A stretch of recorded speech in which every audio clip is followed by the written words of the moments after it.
On the news tonight, federal government approves new entry guidelines for tertiary institutions as Lagos State Governor Babajide Sanwo-Olu advocates constitutional role for traditional rulers. Plus, spotlights on the International Day of Rural Women and the role in national development. Good evening and welcome to the news at 7 on NTA Lagos Channel 10. I am Ntamebe, the news in detail. President Bola Tinubu is currently participating at the Akuba process heads of state and government level meeting underway in Rome.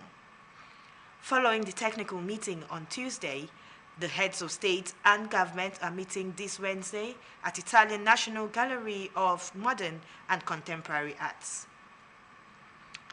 The meeting, a counter-terrorism initiative of King Abdullah II of Jordan, launched in 2015, is taking place in the Italian capital this time, with special focus on the security crisis in West Africa. This edition recognizes the complex security challenges confronting West Africa, including the expansion of terrorist networks, the growing crime-terror nexus, and the increasing overlap between land-based terrorism in the Sahel and the maritime piracy in the Gulf of Guinea. The meeting will discuss ideas on how to coordinate efforts to counter terror, combat online radicalization, and disrupt digital networks that facilitate terrorist propaganda and recruitment. In company of the Nigerian president for the meeting are the Minister of State, Foreign Affairs Bianca Odumegu Ojukwu, National Security Advisor Nuhu Ribadu, Director General of the National Intelligence Agency Mohammed, among others. Now we step into the education sector as the federal government has approved a comprehensive program of admission entry requirements for all tertiary institutions in Nigeria, introducing a more flexible and inclusive framework aimed at expanding access to higher education.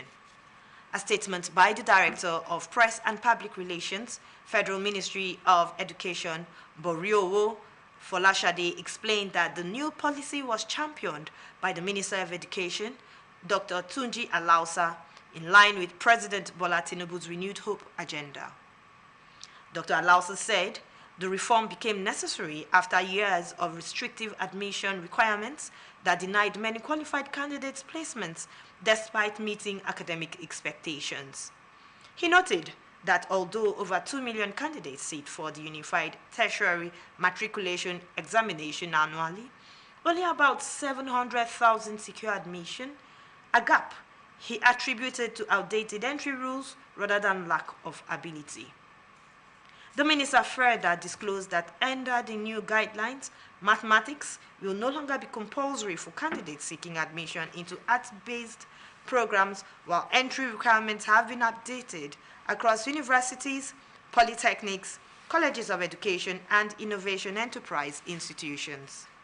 He described the policy as a major step towards promoting inclusivity, fairness, and equal opportunity for all qualified candidates across the country. Drifting away from the education sector, the House of Representatives has asked an ad hoc committee headed by Speaker Abbas Tajuddin to wade into the lingering impasse between the federal government and the Academic Staff Union of Universities, ASU. Lawmakers in plenary expressed worry that the 2-week warning strike declared by ASU could escalate if not addressed. Such industrial actions have escalated into prolonged shutdowns that disrupt academic calendars, derailed research, and deepen the frustration of students, parents, and lecturers alike. The House urged both parties to exercise restraint, embrace constructive dialogue, and prioritize the interests of students and national development above all other considerations. Sequel to a motion of urgent national importance by Representative Abdulsamad Dansuki, the House called for intensified military onslaught against renewed wave of banditry in Sokoto State. Diplomatic relations with Niger Republic has heightened security pressures across the northwest and northeast regions, particularly in states that share borders with Niger Republic. Urge the Nigerian armed forces to immediately reinforce deployment and enhance joint operations in Kuchi area of Kebe Tambuwal local government to secure lives, property, and farmlands. Finally, mandate the committees on ECOWAS Parliament and Foreign Affairs to help normalize relations with neighboring states, especially Niger Republic, to enable cross-border intelligence sharing and regional cooperation to curb arms flow, insecurity, and transnational banditry in our border communities. We delve into population matters as chairman and two commissioners nominee of the National Population Commission have pledged to provide Nigeria with a credible, accurate, and dependable census figure for economic planning when eventually confirmed by the Senate. The issue of accurate data for national planning resonated during the screening, which has been a lingering challenge to the national demography and cartograph, as the nominees assured of deploying their experience and expertise.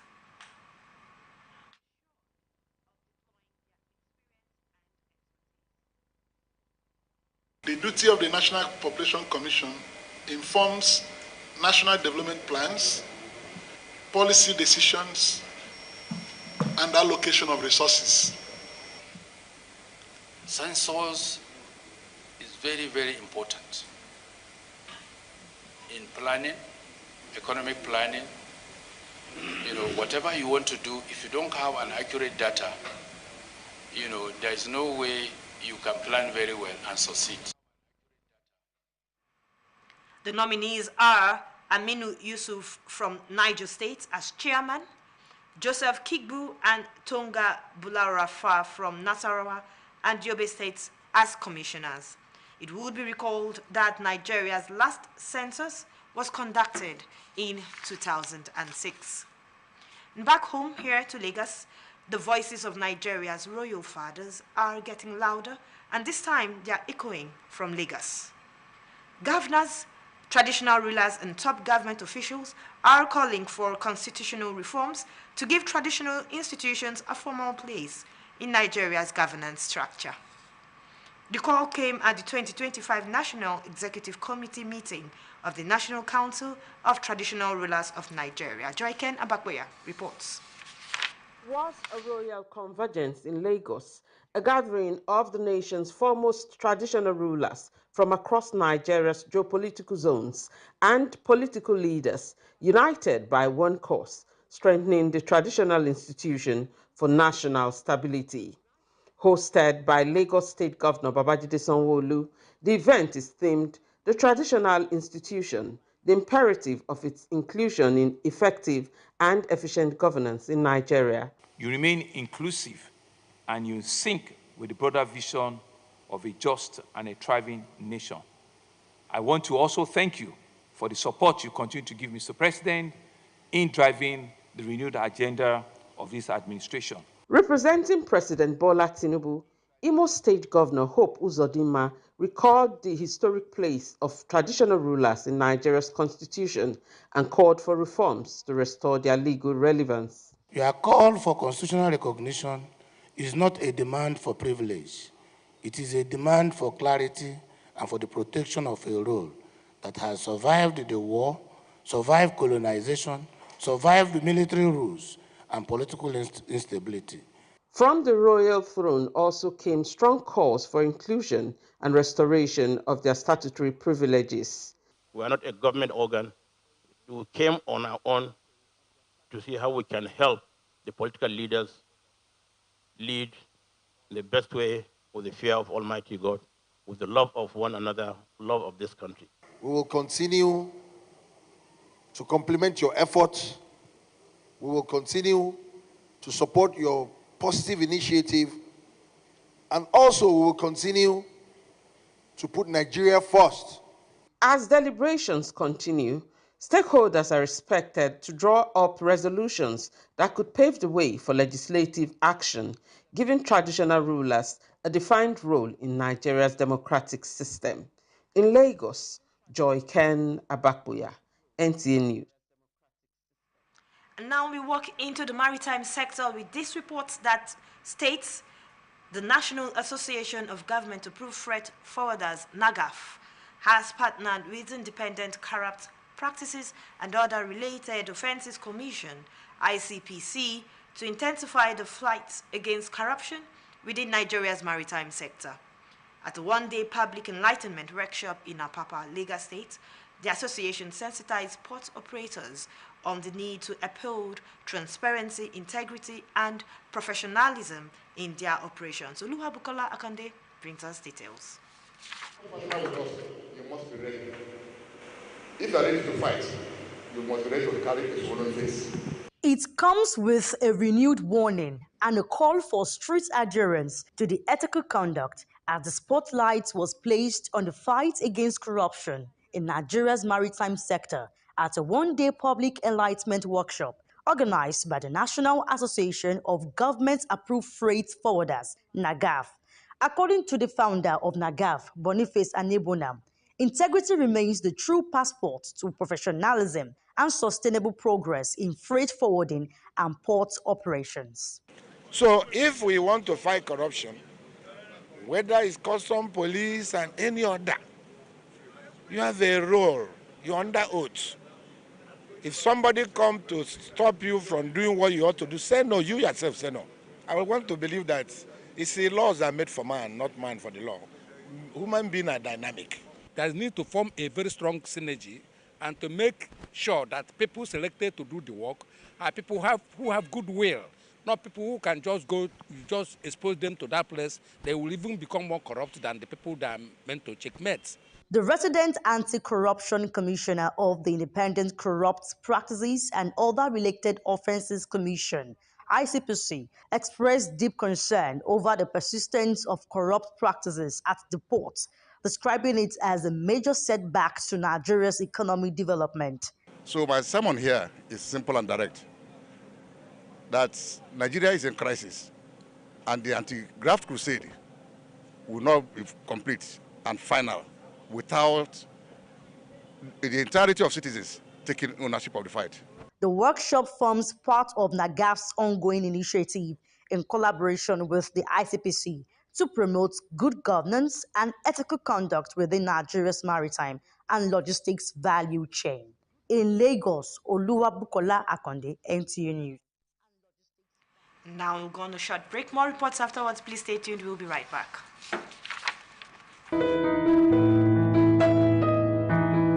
Do you need hotel service that runs hospitality business as real business? Then look no further, because Suru Express Hotels is readily available to meet your hotel accommodation needs in a cozy and serene atmosphere. Courtesy and care greet your arrival at our front desk while you're checking out our various rooms, suites, deluxe, standard and express gold, all fitted for purpose you desire. Healthy nutrition is also a top priority at our tastefully organized restaurants in Suru Express Hotels. With our ultra-modern gymnasium, maintaining your fitness is guaranteed in a conducive atmosphere. To unwind and reduce stress, our world-class standard swimming pool and game centers are always available. We are strategically located in Surulere, Ikeja GRA, Ikorodu, to provide unparalleled hospitality and free parking and top-notch security. A choice of any Suru Express hotel is a choice made with wisdom.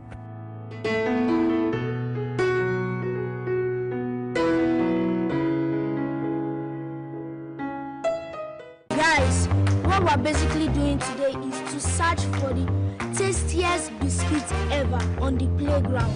Are you guys ready? Yeah! The search starts in 3, 2, 1, let's go! Yeah!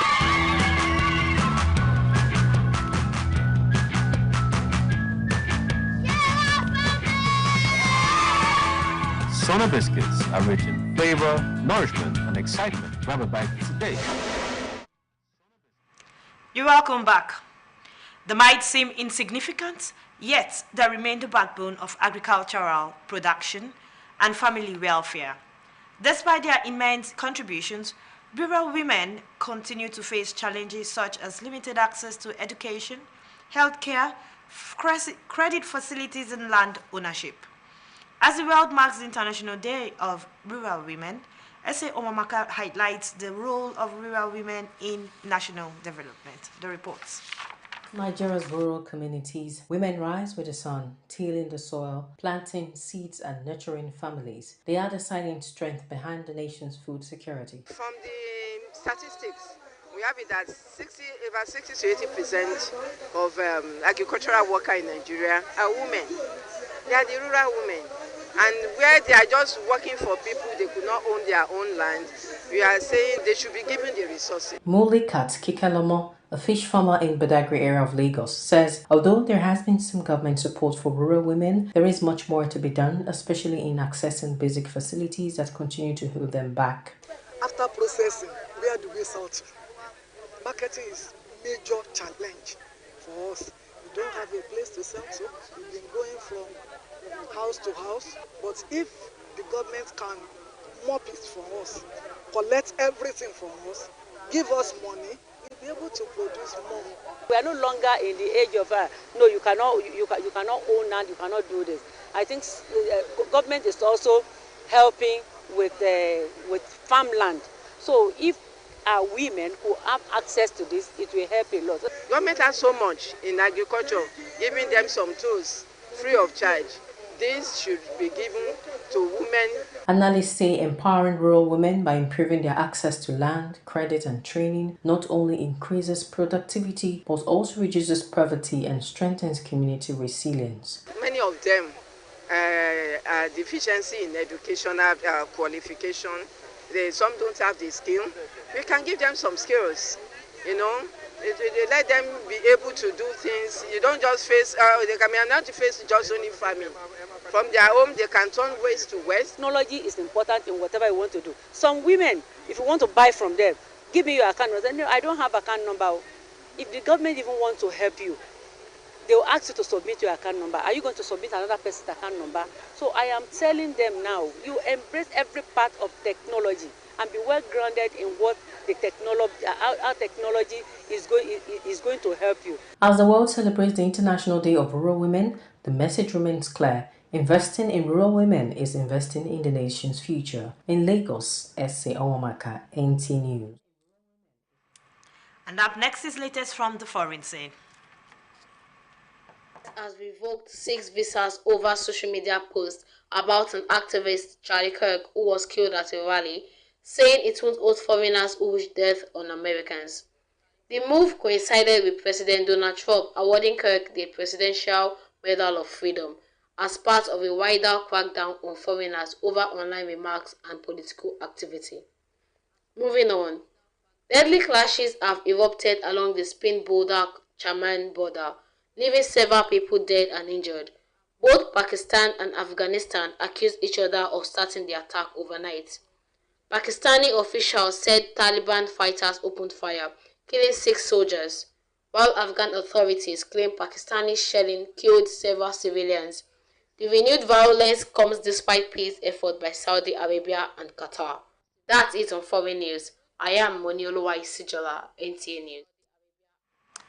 And our correspondent brings updates from the world of entertainment. Lateef Adejimeji celebrates a major milestone as his movie Lisabi earned 7 nominations at the 2025 MAA Awards. The film received recognition in top categories, including Best Director, Best Nigerian Film, Best Actor, and Best Film in an African Language. Adejimeji said the recognition means so much to him and thanked his cast, crew, and partners for bringing the project to life. Moving on.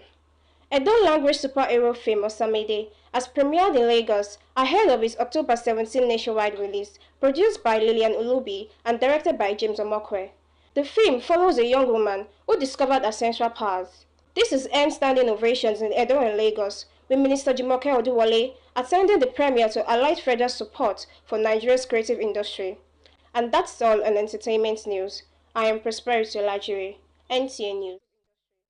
And now it's a wrap for the English version of the news at 7 on NTA Lagos Channel 10. Thanks for watching. I am Ntamiegbe.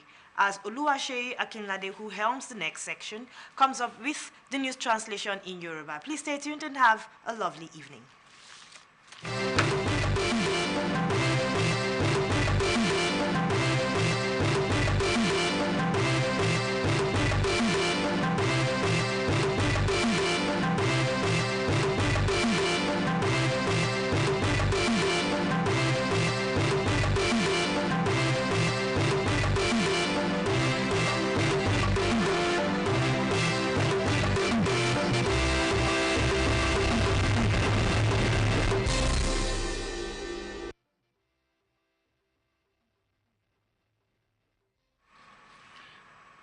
Ẹ̀kú àṣálẹ́, ẹ sì kú dédé àsìkò yìí. Èyí ni àṣàyàn ìròyìn tó wọlé tàn yín wá láti iléeṣẹ́ amóhùnmáwòrán ìjọba àpapọ̀ ìkànnì kẹwàá. Olúwaṣèyí Adéṣọlá Akínládé lórúkọ mi. Ìròyìn rèé lẹ́kùnrẹ́rẹ́. Ìjọba ti ilẹ̀ Nàìjíríà ti ṣe àtúntò sí àwọn ìlànà fún àwọn akẹ́kọ̀ọ́ tí wọ́n fẹ́ ṣe ìdánwò wọ ilé ẹ̀kọ́ gíga bíi yunifásítì àti polytechnic. Àwọn ìlànà tuntun yìí ni yóò ṣe àkọ́tàn fún àwọn akẹ́kọ̀ọ́ tí ò ní àǹfààní tẹ́lẹ̀. Nínú ọ̀rọ̀ rẹ̀, Boríowó Fọláṣadé tí ó jẹ́ agbẹnusọ fún ilé-iṣẹ́ ìjọba àpapọ̀ tí ó ń rí sí ọ̀rọ̀ ẹ̀kọ́ ṣàlàyé wípé ìlànà tuntun yìí jẹ́ ọ̀kan nínú àwọn iṣẹ́ tuntun tí mínísítà fún ọ̀rọ̀ ẹ̀kọ́ dókítà Túnjí Aláùsá gbé kalẹ̀ ní ìbámu pẹ̀lú ìlànà Renewed Hope Agenda ti ààrẹ Bọ́lá Ahmed Tinubu. Dókítà Aláùsá jẹ́ ká mọ̀ wípé ìlànà tuntun yìí yóò fi àyè gba àwọn tí wọ́n yẹ̀gbálẹ̀ tẹ́lẹ̀. Wọ́n tẹ̀síwájú wípé nínú àwọn akẹ́kọ̀ọ́ bíi bílíọ̀nù 2 tí wọ́n ṣe ìdánwò jáàmbù lọ́dọọdún, ìwọ̀nba péréte ni wọ́n ní àyè lọ sí ilé ẹ̀kọ́ gíga. Nínú ọ̀rọ̀ wọn, wọ́n ní ọ̀rọ̀ ìṣirò mathematics kò ní pọn dandan fún àwọn tí wọ́n fẹ́ ṣe iṣẹ́ áàtì mọ́. Eléyìí yóò mú ojúṣàájú kúrò nínú àwọn ètò ẹ̀kọ́ wa. Gómìnà ìpínlẹ̀ Èkó ọ̀gbẹ́ni Babájídé Sanwó-Olú àti àwọn ọba ládéládé ní orílẹ̀-èdè Nàìjíríà ti fi ohùn ṣọ̀kan sí ìjọba wípé àwọn ọba ládéládé gbọ́dọ̀ ní agbára àti iṣẹ́ tí òfin fi lélẹ̀ fún wọn, kí wọ́n kàn má jẹ́ fìdíhẹ́ nínú ètò ìṣèjọba ìlú. Akọ̀ròyìn wa Jọyìnkẹ́ Nàbápòyà jábọ̀ ìròyìn pé àwọn ohun yìí jẹyọ níbi ìpàdé alẹ́nulọ́rọ̀ ti àjọ àwọn ọba aládé káàkiri ní ilẹ̀ Nàìjíríà.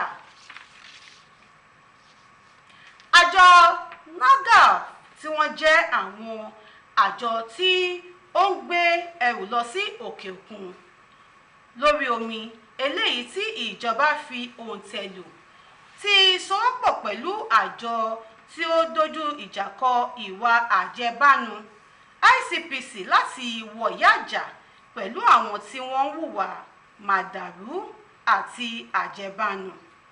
Akọ̀ròyìn wa Olúbùkọ́lá Àkàndé jábọ̀ ìròyìn pé àjọ náà rọ àwọn òṣìṣẹ́ pápákọ̀ etí omi láti mú iṣẹ́ wọn lókùnkúndùn kí wọ́n sì fi òótọ́ inú ṣe iṣẹ́ náà.